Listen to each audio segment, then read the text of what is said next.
Gracias por la invitación para poder compartir con ustedes. Y en primer lugar, sí, también cambié un poco el título. Voy a hablar de elementos tecnológicos.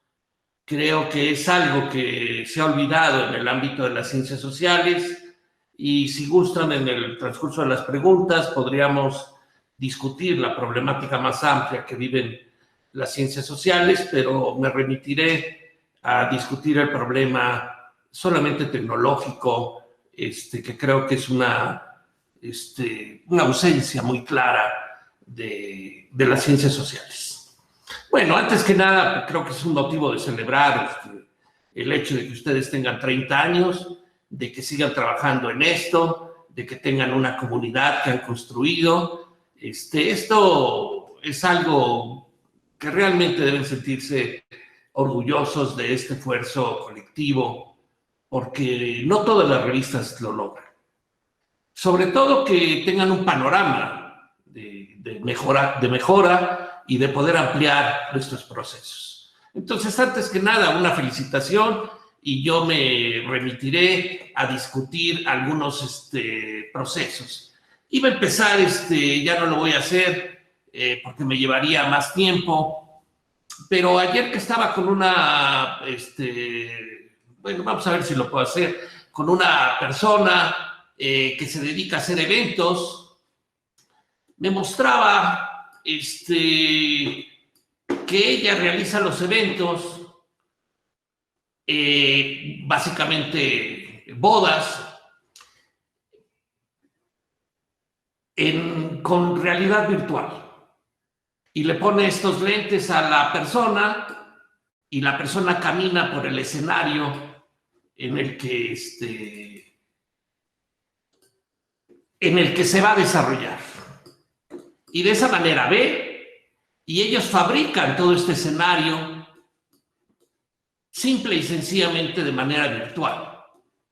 Porque todo este mobiliario y lo demás lo pueden poner bajo los aspectos virtuales y de esa manera muestran exactamente las cosas que desean hacer. Ya después de hacer las modificaciones y los arreglos, lo montan sin ningún problema.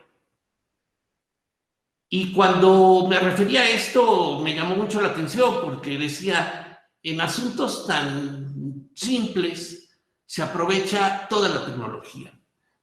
Pero en algo que no se ha aprovechado para nada es en el ámbito de las revistas y en el aula. El aula y las revistas siguen igual que hace medio siglo. Y aquí vemos la diferencia. Vemos el primer número de transacciones filosóficas de la Royal Society en 1671 y vemos cualquier número que, bueno, no se me ocurrió, pero hubiera podido poner una página de ciencia, docencia y tecnología y no veríamos prácticamente diferencia. ¿Por qué? ¿Por qué seguimos trabajando así sin incorporar la tecnología? Y bueno, lo primero que diría es que aquí hay un problema conceptual, hay un problema epistémico, hay un problema de qué queremos con la publicación y qué entendemos por la publicación digital. Donde la mayor parte de los editores lo que están buscando y lo que desean es reproducir en la web la estructura de una revista impresa. Y por eso vemos que cuando entramos directamente al índice de ciencia, docencia y tecnología o al índice de cualquier otra revista, a la revista, al sitio web, lo que encontramos es el índice, como si nosotros abriéramos la revista. Nosotros tenemos una concepción absolutamente distinta y alejada de esto. Nosotros consideramos que lo que se busca es generar una estructura de comunicación y de metadatos que nos permita conectar con el mundo. Esto es el objetivo, creo, que debemos buscar, y porque el día de mañana la posibilidad de visibilidad es la posibilidad de conexión en el mundo de la web. Si nosotros hacemos un análisis de todas las revistas, este es un análisis de 13.500 revistas que se hizo de DOAJ, vemos que los editores del mundo para nada entendieron lo que era la publicación digital. ¿Por qué? Porque simple y sencillamente trasladaron su revista impresa a la web. Todos tenían PDF, pero nadie utilizó el lenguaje propio de Internet. El HTML, que es un lenguaje rizomático, que permite el intertexto, la intertextualidad, etcétera, etcétera, que permite la traducción, simple y sencillamente. Todos hablamos de una comunidad global y nadie utiliza el HTML, donde entonces puede ser aprovechada la traducción por los motores. ¿Qué tiene estos problemas? Sí, pero si hablamos de inteligencia artificial y si hablamos de muchas cosas, algo que se podrá solucionar sin ningún problema es el asunto de la traducción. Sin ninguno. Nada más que al momento no se han enfocado las baterías ahí. Menos se utiliza el EPUB y se utiliza más el XML que el EPUB. Cuando mi hipótesis o nuestra hipótesis en este punto es que la gente utiliza el XML sin saber para qué se utiliza. Bueno, pasemos primero a un asunto sobre la revista. ¿Qué es una revista de calidad? Es una revista que cumple con dos condiciones. Todos los miembros de la comunidad epistémica esperan su salida para leer lo último, el debate. Y ahí entonces es muy fácil entender en qué medida se posiciona una revista. ¿Quiénes son los que quieren leerla? La institución, el país, la región, la comunidad epistémica global. Y ahí nos damos en cuenta entonces de dónde estamos trabajando y a dónde queremos ir. Pero también no solamente queremos leerla, queremos publicar ahí. Porque publicar ahí es un reconocimiento indirecto de toda nuestra comunidad. ¿Por qué? Porque publicar es hacer pública nuestras ideas, es someterlas a la interpelación y es la aceptación tácita o no por parte de la comunidad epistémica a la que pertenecemos. Y hay dos maneras de determinar la calidad. La calidad de contenido, que es algo discutible y que normalmente no trabajamos, y la calidad editorial, que se revisa a través de un conjunto de criterios formales, y la calidad de contenidos es esto central que tiene que hacer un editor, que es la revisión por pares, donde está determinando la originalidad, la relevancia de todos los productos de investigación. Veíamos que Ciencia y Docencia y Tecnología, la revisaba ayer o antier, que está mostrando sus tasas de rechazo, que andan entre 30 y el 50%. Esto que va determinando que el editor es el garante de la calidad de lo que edita. Pero también hay algo que resulta fundamental dentro de una revista. Que una revista tiene que construir comunidad. La importancia de una revista depende de la manera como construye estos círculos de comunidad. Y en consecuencia, una revista que carezca de artículos para publicar o que priorice la publicación sobre la tasa de rechazo, pues evidentemente no es una revista científica. Y desgraciadamente en ciencias sociales hay muchas revistas que carecen de artículos suficientes para poder mantener la periodicidad. Aunque, y esta es una de las propuestas, de las múltiples propuestas implícitas en lo que voy a presentar, no debiera ser algo que nos debiera estar preocupando, y no creo que la preocupación de un editor hoy deba ser: publicaré 3 números al año con menos o 12 artículos. No, esa no debe ser la preocupación, porque simple y sencillamente se convierte en una revista continua y ya solucionó esto y le da la visibilidad inmediata a los procesos de publicación. Simple y sencillamente publica en la medida en que se van aceptando los artículos. Y ya no tiene ningún problema, puede publicar desde los 36 al año o puede publicar 1000, dependiendo de la manera como responda a su comunidad y lo que determine entonces la magnitud, como debiera ser. La magnitud de los artículos que se publican es la calidad de los mismos. Y hoy el contenedor, el problema impreso, determina que son 12 los artículos que se pueden imprimir. O sea, el editor sigue tomando decisiones por Gutenberg, por un problema físico, y no está aprovechando en lo absoluto las posibilidades que le brinda la red. Entonces, lo primero que tendremos que entender es que la publicación no es un PDF. Y aquí voy a hacer referencia a las revistas de ciencias sociales. Vemos cualquier revista y entramos a los sistemas de indización, es lo que muestran. Claro, los sistemas de indización hoy, bajo esta perversión que se ha hecho de la publicación y de la ciencia, son los supuestos sistemas de calidad de la misma. Y cuando le hacemos clic, entramos al índice, sacamos el artículo y ya. Pero cuando vemos las revistas de alto prestigio, vemos que son sistemas de comunicación. Tienen una estructura en su página web absolutamente distinta, donde todo se está refiriendo a la temática, pero tienen videos, tienen noticias, tienen ampliaciones de los artículos, tienen otra manera de presentarlos. No solamente es lo último, sino van agregando colecciones, conocimiento en la página web, y la revista está en una pequeña parte ahí donde uno entra.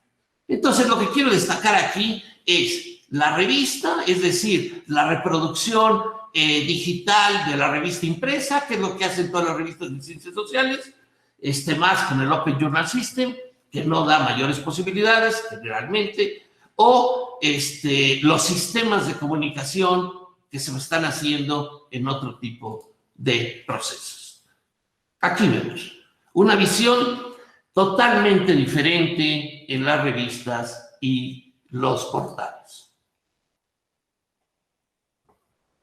Por otro lado, algo que puede modificarse, puede modificar toda la estructura de la edición.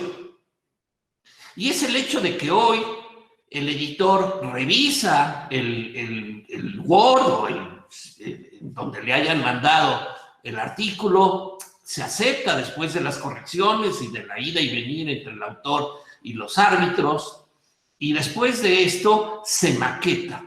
Ahí se pierde la mayor parte del tiempo. La salida de eso es un PDF y se utiliza y se gasta mucho dinero y recursos. Cuando las revistas de prestigio, por denominarlo así, utilizan un PDF genérico automático. Es decir, ellas no mandan a maquetar, sino simple y sencillamente lo derivan del XML. Pensamos que si las revistas actuaran así en América Latina, podrían destinar parte importante de sus recursos a mejorar la calidad del proceso de revisión por pares en lugar de esto. Y esto crea un grave problema. Esto crea un grave problema porque el editor ha perdido el control del proceso. De hecho, la revista de Ciencia, Docencia y Tecnología marca en el sistema de Marcalic para Redalic, para entregarle esta riqueza de contenido a Redalic. Redalic, con esta riqueza de contenido, genera el PDF, el EPUB, todo de manera automática, genera un conjunto de metadatos y estadísticas de la revista, pero la revista no lo puede generar. Porque si entramos a su sitio, no lo tiene, y no lo tiene ninguna de las revistas. Entonces, las revistas se han hecho presas de los grandes sistemas que utilizan la tecnología o que buscan utilizarla, porque no pueden entender las dinámicas de la tecnología. Y es natural. El editor no tiene por qué entender la dinámica de la tecnología, ni tiene que estar adaptándose a ella. Pero esto nos lleva, entonces, a que tiene que haber un cambio en la concepción y nuevas problemáticas al editor. Retomemos la cuestión y la necesidad de la intertextualidad. Eso es lo que nos permite el nuevo lenguaje. Cuando yo accedo a blanco, no al impreso, al libro de Octavio Paz, accedo al del iPad, veo toda su historia, la manera como lo fue construyendo Octavio Paz. Veo hasta pedazos narrados por él mismo. Veo toda la infraestructura crítica que se hizo por él, es decir, las obras de arte que inspiró, las críticas que se hicieron, la manera como él mismo compuso el poema de diferentes formas, cosa que no podría hacerse en impreso. Y esto, evidentemente, nos lo permite el Internet. Entonces, ¿qué retos nos da la producción digital? Bueno, en primer lugar, eliminamos el problema de las viudas, es decir, esta obsesión que tienen los grandes editores de la corrección, de que no puede quedar una línea suelta, que se le llama viuda, ya no tiene problema. ¿Por qué? Porque todo se va a ajustar en un sistema tecnológico determinado. Puede ser mi pantalla grande de 27 que tengo aquí, puede ser en un smartphone, puede ser dentro de 20 años en quién sabe qué sistema tecnológico. Pero trabajarlo en XML, estamos garantizando que se va a adaptar a las condiciones tecnológicas de 20 años. Porque podemos reprocesar de manera inmediata todo ese, porque tenemos un lenguaje estructurado. Por otro lado, cuando estamos estudiando y nosotros cuando trabajamos con nuestros doctorantes, con nuestros maestrantes, siempre les decimos que la metodología es determinante. Es central, pues dependiendo del método, pues están condicionadas las conclusiones. Sin embargo, ya no hay espacio para escribirlo en los artículos. Y normalmente tenemos que recortarlas en grandes detalles sin permitir la replicabilidad, porque esto es algo que no es sencillo plantearlo en ciencias sociales, porque ya definimos que el paper tiene que tener una estructura de 20 a 25 minutos. Base. Mientras que esto podría ser diferente en el ámbito digital, pero no lo hemos reestructurado. En este sentido, nos encontramos con un sistema donde el contenedor nos determina la forma en que tenemos que trabajar. Y volvemos también a otro punto. ¿Por qué debe de haber un máximo de autores? Si de lo que te trata, como decía Pablo, es de construir redes completas de conocimiento. Pero en las revistas de ciencias sociales nos encontramos a veces que aquí no puede haber un máximo 3 autores, o aquí si usted pone 5, tiene que justificar con absoluta claridad cuánto es. Bueno, a mi entender esto no es no entender que es el proceso de investigación donde en verdad se necesitan redes y una multiplicidad de trabajos al interior para poder, especializados para poder obtener algo. Y esto nos habla de los colaboratorios, etcétera, etcétera, de una estructura cada vez mayor, pero como nos estamos peleando la autoría con fines de evaluación, pues entonces este reconocimiento global no permite hacerse. Aquí hay algo importante, que lo vamos a ver en un video. Bueno, tenemos 15 minutos, nos va a dar tiempo para verlo, que es el asunto de la tercera dimensión en los papers científicos. Vamos a ponerlo aquí, vamos a extenderlo y vamos a verlo. Este es un artículo científico típico, claro. Pero lo podemos convertir en una estructura de tercera dimensión.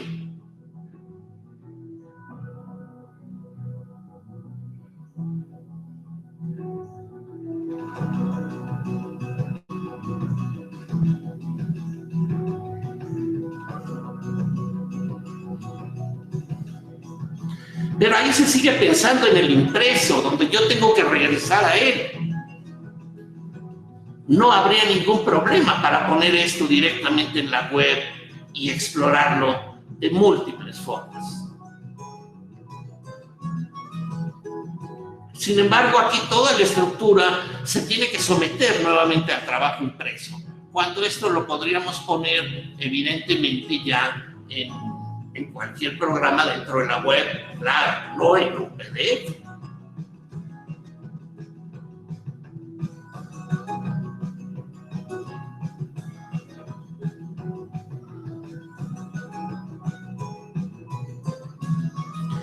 Estas son las posibilidades de la tecnología. Estas son las posibilidades de contestar problemas acerca de la realidad compleja que estamos viviendo. Y la pregunta es si estamos aprovechando todas estas condiciones tecnológicas para poder responder a esta nueva complejidad en el ámbito de lo social.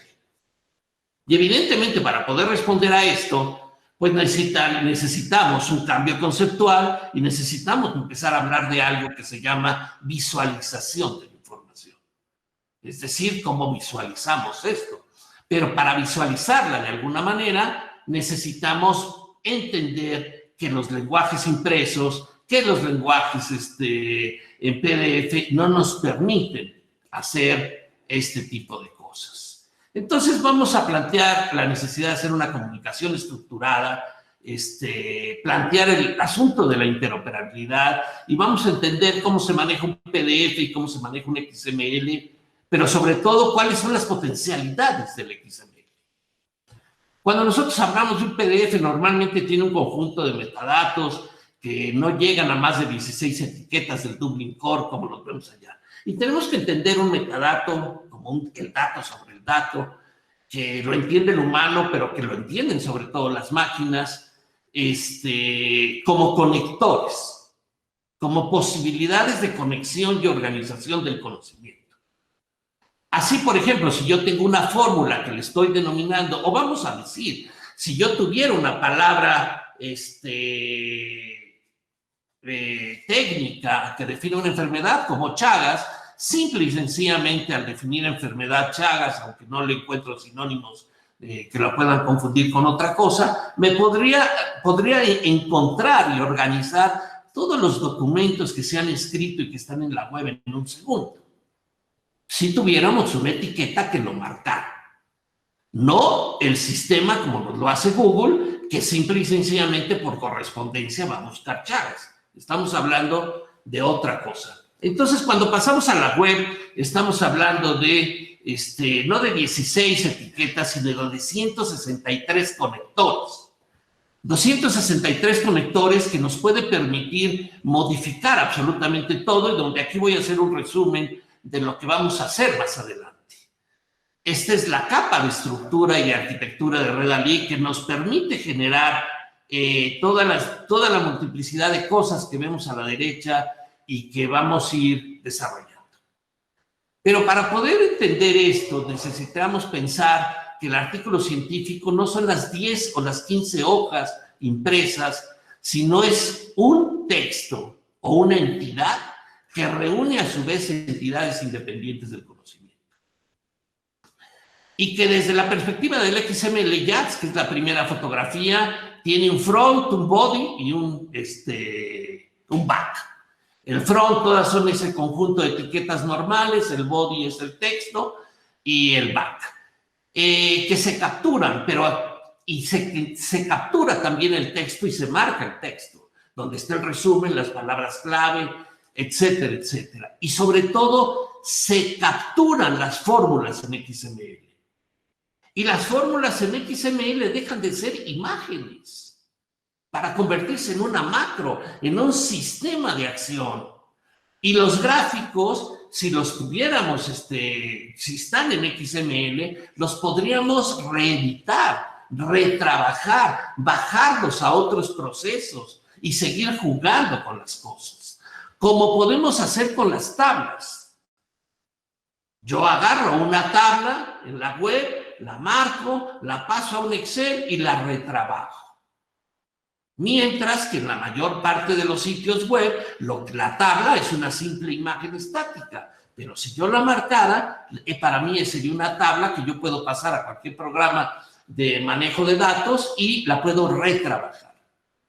Igual el concepto de video y ahora la nueva estructura, que yo no conozco ninguna revista de ciencias sociales que esté haciendo esto, donde ya hay revistas de puros datos.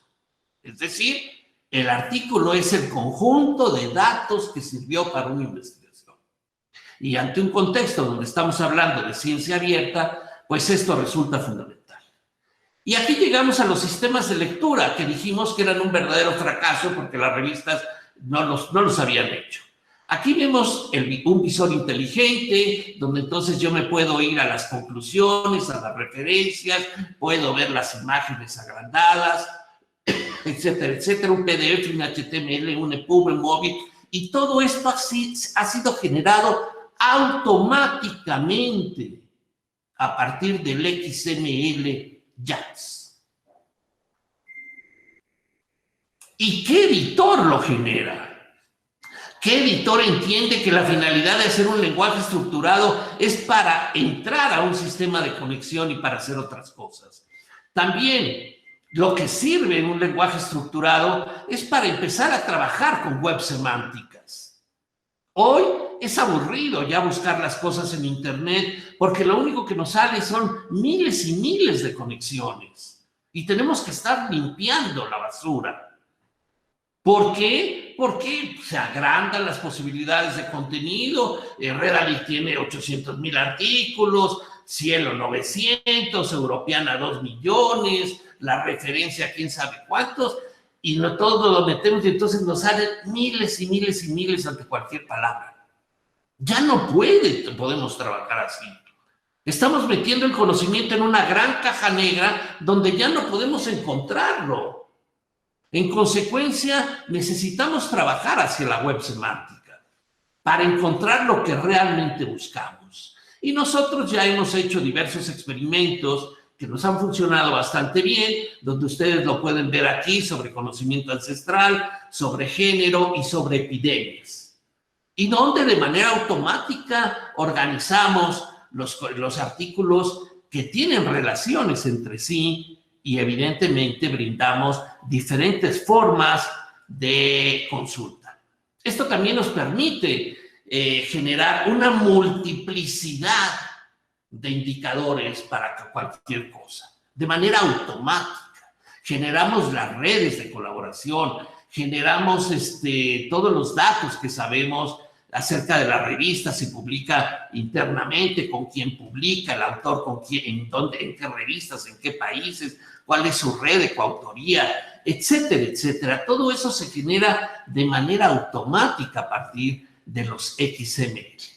Y todo esto nos sirve, este trayecto, para entrar al link en Open Data. A un link en Open Data donde las personas, los correos, los productos, los servicios empiezan a estar interconectados en nodos de información y entonces adquieren una riqueza importantísima. Hacia allá es donde está yendo el conocimiento y para que nuestras revistas caminen y se posicionen al siguiente punto en la web y no queden invisibilizadas, nosotros tenemos que dar este paso. Bueno, para terminar, solamente quiero mencionar unos datos de Ciencia y Docencia y Tecnología. Hice un análisis del 2005 al 2018 y vemos que la revista tiene una característica nacional inminente. Es decir, en todo el periodo, el 35% de toda su producción es institucional, lo que podemos decir que rebasa un poco lo normalmente aceptado, que es máximo el 30%, aunque esto no debiera preocuparse porque evidentemente en los últimos años, si vemos la gráfica de abajo, desde el 2015 mantiene una relación abajo prácticamente de 10 y solamente en el 2018 subió a 15% la producción institucional. Y vemos que cerca del 50%, pero igual si vemos los últimos años, vemos que entre el 60 y el 70% es la producción nacional. O sea que básicamente tenemos el 80, el 90% de toda la producción que se hace es del país. En ese sentido, creo que la revista Ciencia, Docencia y Tecnología ha ganado una comunidad nacional, no hay una discusión al respecto, tiene una presencia y creo que es el momento para empezar a saltar al ámbito regional, que ya empieza a visualizarse. En el 2015 tuvo el 30%, en el 2016 el 36%, pero ya bajó a 19 y luego a 23%, es decir, pareciera ser que es algo que no puede mantenerse todavía como algo constante. Y creo que entonces la siguiente comunidad que tiene que ganar sería la regional.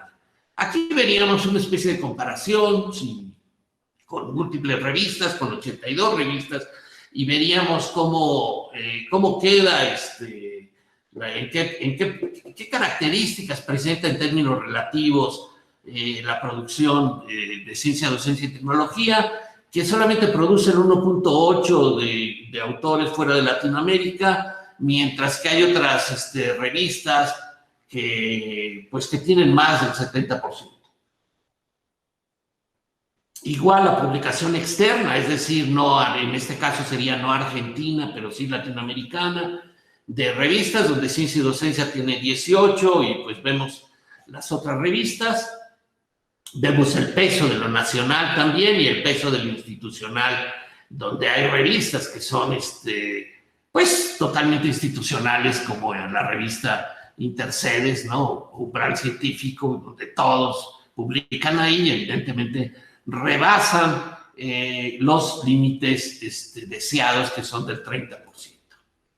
Y por el otro lado vemos las tendencias de colaboración, donde alrededor del 66% de los artículos en el 2019 fueron de colaboración. Vemos un sube y baja, cuando en general hay una tendencia ascendente, suave, pero permanente en todas las ciencias sociales, en todas las disciplinas, más allá de lo difuso que sea este concepto, y sobre la colaboración.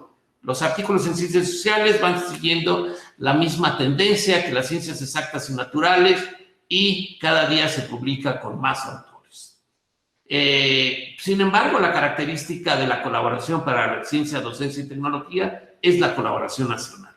En este sentido, también creo que sería positivo que se trasladara al ámbito latinoamericano para empezar a ganar otro espacio en términos de comunidad y empezar a ganar un colaboratorio de manera diferente para poder ascender a otro nivel. Bueno, con esto pues creo que espero haber sido provocativo y haber generado un conjunto de dudas o inquietudes dentro de ustedes, de tal manera que que podamos iniciar una ronda de preguntas. En principio, Eduardo y Pablo, para agradecerles y confirmarles de lo crítico y provocador que fueron sus intervenciones, en ese sentido, agradecérselas y que son extremadamente interesantes. No sé si Pablo o Eduardo, yo soy el secretario de Ciencia y Técnica de la UNER, no sé si estaban al principio de la apertura de hoy. En términos, tengo un sesgo también en cuanto a mi formación, soy bioingeniero y fui decano de la Facultad de Ingeniería de la UNER, que entre sus disciplinas puso en marcha la carrera de bioingeniería y de bioinformática en la UNER, por lo tanto tengo un sesgo particular y aprendo muchísimo de las ciencias sociales en los últimos años, no es mi área básica, digamos. Pero en lo que planteaba, le dejo un comentario a cada una de las intervenciones y en lo que planteaba Pablo, yo comenté al principio de las políticas que en la universidad, incluso el secretario de Ciencia y Técnica de Entre Ríos, estamos por impulsar, venimos impulsando y queremos priorizar, es el tema de la lógica de los proyectos tecnológicos de desarrollo social. En el sentido de, y esto es lo que quiero poner a consideración, si sirve para mitigar un poco procesos como lo que Pablo relataba recién, de tener poderosísimas herramientas tecnológicas para tratar una enfermedad y no poder ser eficaces en ese tratamiento porque no se abordan problemas básicos de cuestiones sociales y de dignidad de vivienda, etc. En los proyectos de desarrollo tecnológico sociales, el que tracciona es la demanda. Digamos, ahí tiene que haber un demandante, un adoptante, y se rompe un poco este lazo de evaluación por pares, en donde las reglas de juego están pensadas y cuando se practican bien para avanzar en el conocimiento y demás, pero se desarticulan a veces de la necesidad y la demanda. Entonces, si es que modelos de políticas como la de los PDTS pueden ayudar a que procesos como el que contaba Pablo respecto de la no encontrar todavía una solución a las personas que viven en situaciones tales que son víctimas de las enfermedades de la pobreza, como se le dice, puedan ayudar. Y para Eduardo, bueno, fantástico todo lo que nos provoca en cuanto a pensar fuera de la caja respecto de nuestros formatos clásicos de publicación y demás. Apenas empecé a hacer decano en la Facultad de Ingeniería, yo tuve un sueño que después la Ley Nacional de Repositorios Digitales me hizo sentir que íbamos en buen camino, pero después me choqué con esa caja, de alguna forma. Cuando en las ciencias exactas y en las naturales, un concepto que me parece que además está muy en juego en hacer ese uso apropiado de las nuevas tecnologías es la reproducibilidad de las ciencias.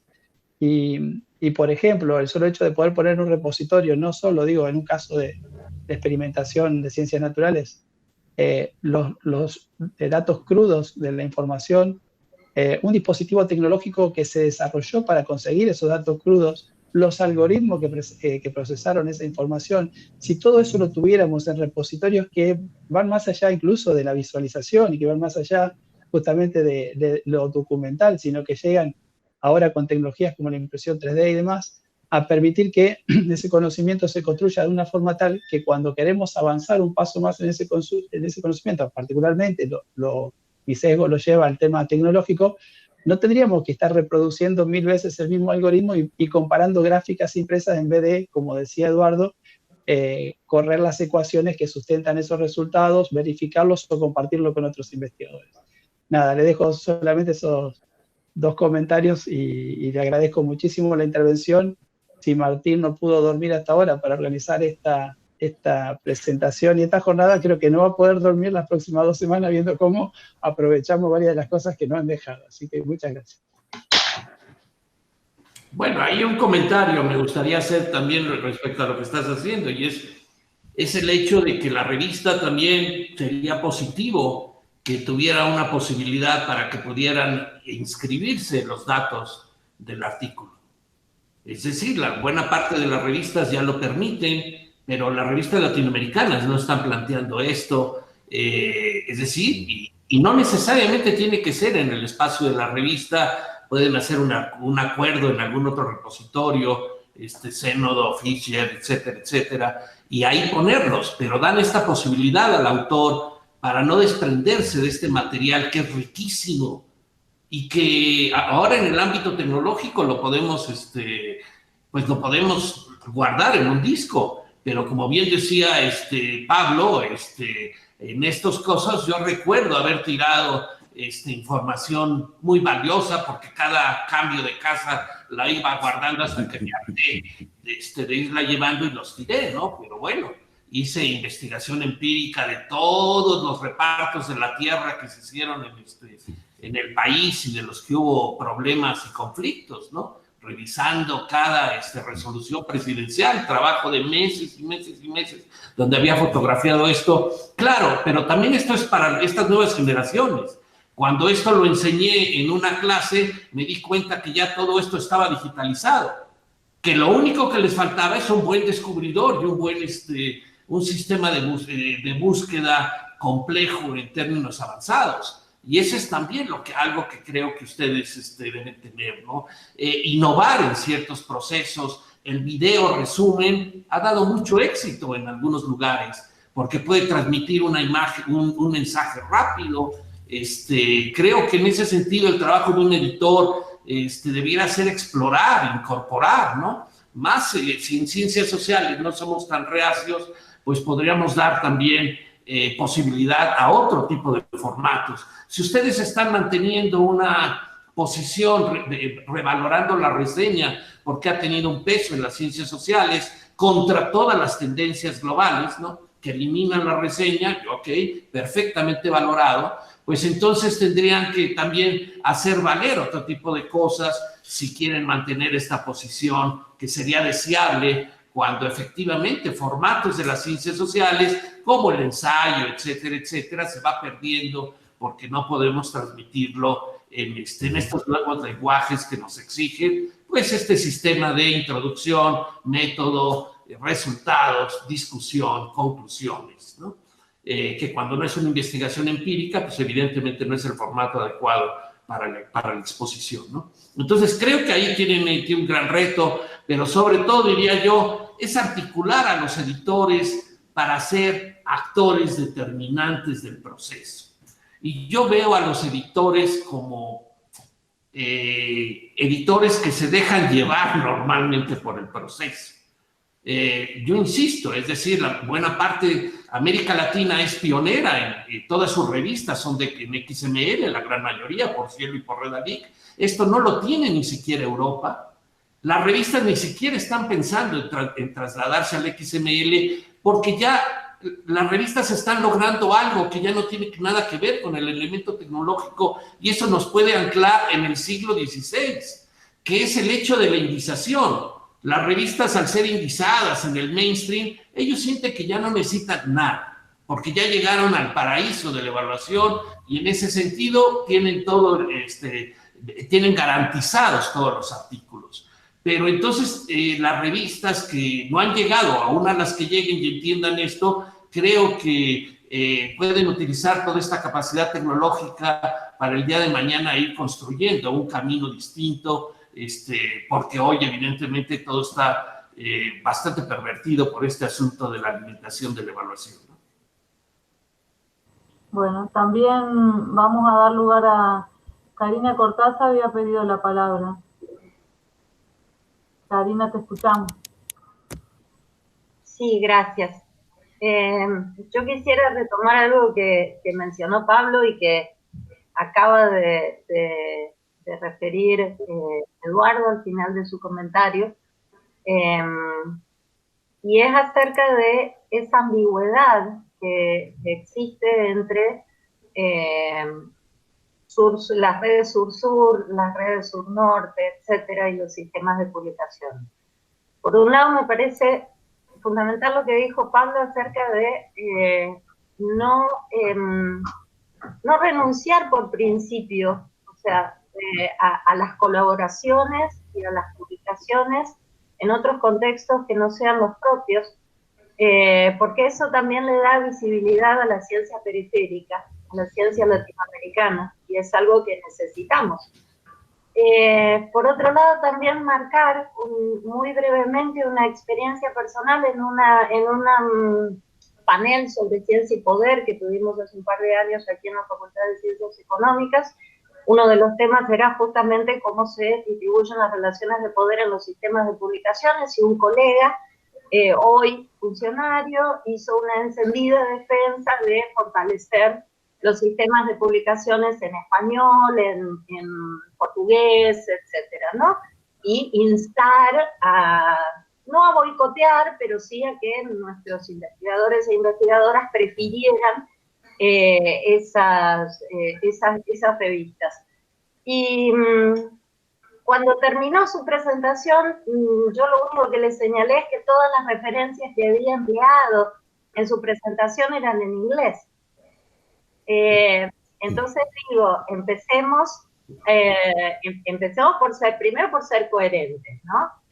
Creo que hay no sé si llamarlo perversidad. En mi clase suelo decir que sí, que el sistema de publicaciones y el sistema de reconocimientos suele ser perverso, porque hay mensajes muy contradictorios desde las políticas públicas que nos instan a elegir ciertos espacios de publicación, a privilegiar las redes con colegas de realidades similares, cercanas, latinoamericanas, regionales, etcétera, pero a la vez dentro del sistema de reconocimiento es enorme la diferencia, y lo dijo Pablo claramente. Yo ahí puse en el chat un artículo periodístico de hace unos años que es La ciencia como lucha de clases, y hace una relación entre lo que serían los papers de clase alta, que son los más leídos, los papers de clase media y los descartados del sistema.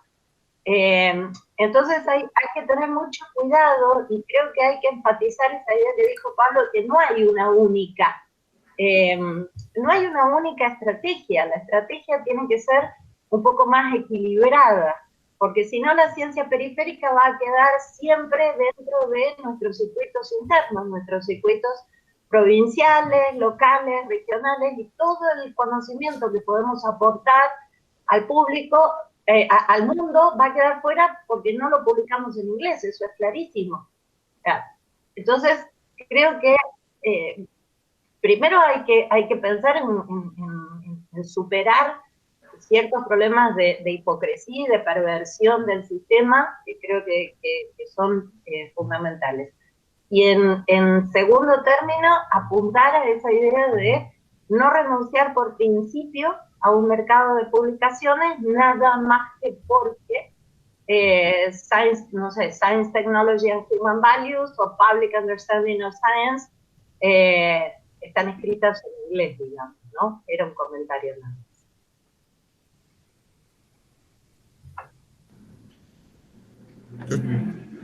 Muchas gracias, Karina.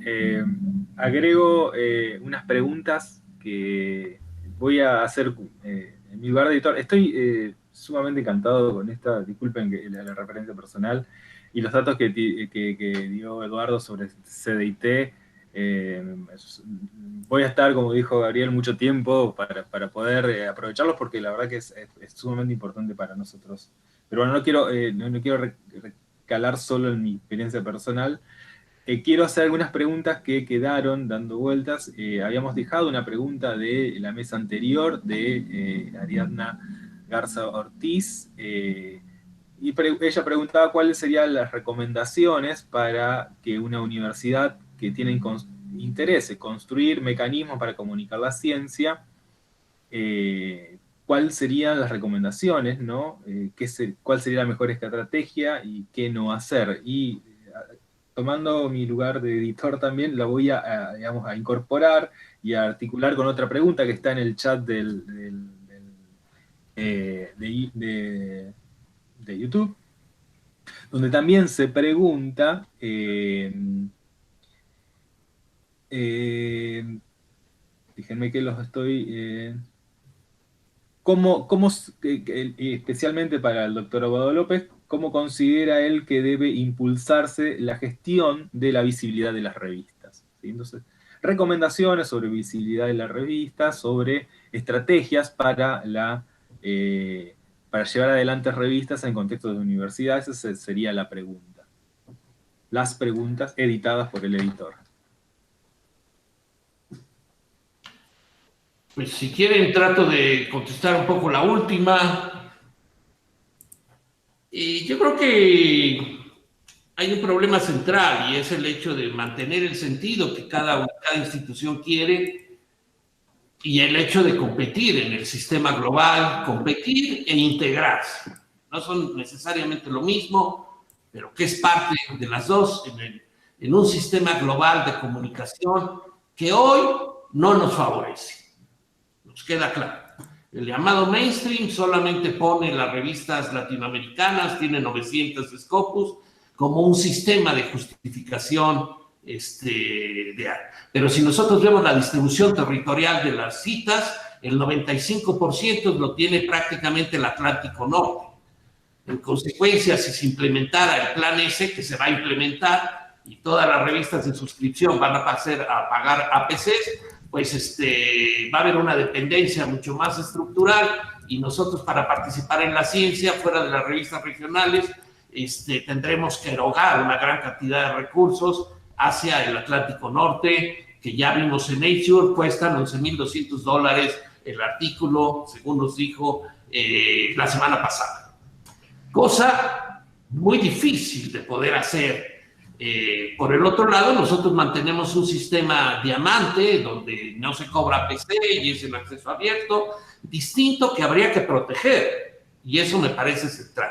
Sin embargo, creo que mi visión, después de haber después de haber armado una infraestructura que cobija alrededor de 1,500 revistas, es que veo muy difícil que las revistas puedan competir de manera individual. Si nosotros revisamos los portales de las propias instituciones, lo voy a decir de una manera sencilla, pero son patéticos. carecen de la mayor estructura, de la mayor visión, de la falta de tecnología, aún de las principales universidades, de la UNAM, de Buenos Aires, de la de Valparaíso, etcétera, etcétera. Y esto entonces nos dice, si sus portales de revistas no pueden realmente responder este reto de las más importantes universidades, no me parece la vía. Yo creo que los editores tienen que concentrarse y tienen que crear una unidad donde todas las revistas estén en una infraestructura regional o al menos nacional, que goce de toda la tecnología. Lo digo siendo, bueno, poco miembro del equipo fundador de una tecnología que le cuesta lo mismo dar los servicios a 1.500 que a 50.000. Todo dependería de la fortaleza del servidor, punto. Pero que está muy distante y genera múltiples servicios que desgraciadamente no pueden ser generados por las revistas. Y la pregunta es entonces, si ustedes se emboletan, deciden caminar por el ámbito de la tecnología, ¿cuánto les va a costar? ¿Cuándo lo van a lograr? Y cuando lleguen, ¿cuántas cosas nuevas se van a crear? Entonces, es una vía muy difícil para hacerla de manera descentralizada. Creo que los editores tienen que construir un sistema y tienen que aprovechar la tecnología que hemos generado a otros. No creo que los dos sistemas mayoritarios y principales y hegemónicos que se han hecho en Latinoamérica tengan el peso político y la legitimidad necesaria. No es el caso de Cielo y no es el caso de Redalic, pero sin duda han generado tecnología importante. Y entonces tiene que haber una reorganización de los editores para construir un sistema diferente, donde los editores tendrían que dejar de querer tener su sitio particular de revista que no goza con las cosas y tendrían que reunirlo en un sistema que goce de la transparencia, de la gobernanza, de la democracia en la que participen todos, pero que pueda competir tecnológicamente y que el editor se dedique al asunto que le corresponde, la calidad del contenido, porque no va a poder adaptarse a las cuestiones tecnológicas. Esta es la manera como yo creo que la visibilidad se puede lograr de manera regional. Porque también veo un grave problema, porque hoy se discute la visibilidad en la mayor parte de los paneles, y entonces estamos hablando de marketing. Pareciera ser que estamos sustituyendo el problema de la calidad por los asuntos de marketing. Y eso debiera ser otra esfera, que se encargue el tecnólogo de eso, etcétera, etcétera, y que el editor trabaje sobre la calidad. Y bueno, se va reforzando con el ámbito tecnológico y todo va creciendo. Pero ahora, cuando me piden de hablar sobre visibilidad, son estrategias de marketing. Y todo mundo quiere hacer las estrategias de mercado sobre el asunto de la calidad. Debemos reforzar el asunto de la calidad, de la revisión por pares, y también entender que en el mundo se están haciendo modificaciones en el proceso de revisión por pares y que todos los megajournals hacen un proceso duro de revisión por pares, pero que no evalúan la relevancia ni la originalidad del texto, solamente la solidez y la consolidación de la argumentación. Lo que evidentemente crea otro mundo, porque buena parte de los papers son rechazados precisamente por no relevantes. Pero esa es una decisión de los revisores y en estos megajournals se lo dejan a la comunidad.